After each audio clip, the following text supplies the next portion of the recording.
Vous voyez cette plume? Eh bien, c'est une plume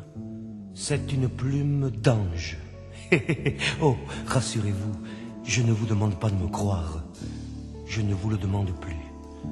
Pourtant, écoutez encore une fois, une dernière fois, mon histoire.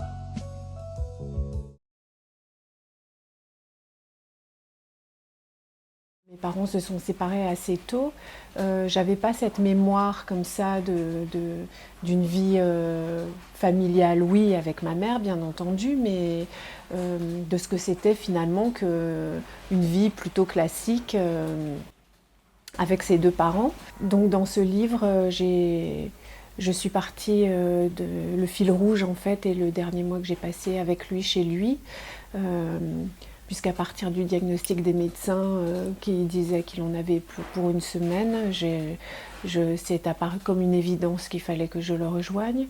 Et donc à partir de là, j'ai réussi à dérouler le fil et à mettre la main sur des souvenirs de mon enfance.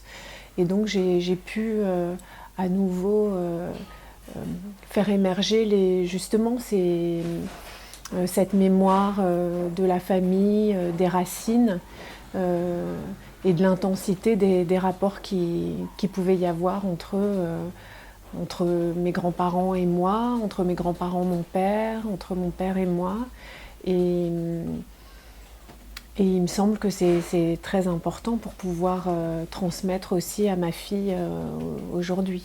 J'ai grandi dans une famille qui était très exigeante, avec des grands-parents qui étaient de grands artistes aussi, avant d'être ma grand-mère et mon grand-père. C'était une pianiste immense, un baryton aussi très talentueux. Et donc trouver une place d'enfant dans une famille comme ça, c'est vrai que c'est pas évident, puisque en tant qu'enfant, on est dans une forme d'attente finalement de la part de sa famille, et que on doit comprendre assez tôt finalement que ce sera à nous pour engager le lien d'aller vers eux.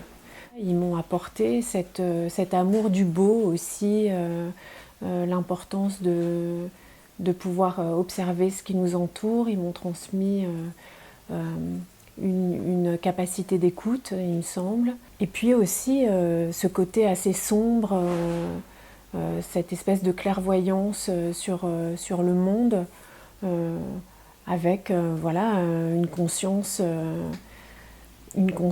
et une sensibilité accrue, je pense, de mon environnement, de ce qui se passe autour de moi, du beau comme du laid. Papa disait dans une chanson qui s'appelle Visiteur, que j'aime beaucoup, passe dans la vie en visiteur, c'est beau, applaudit, c'est laid, passe ailleurs.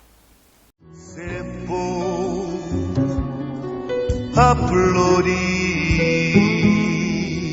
c'est laid, passe ailleurs,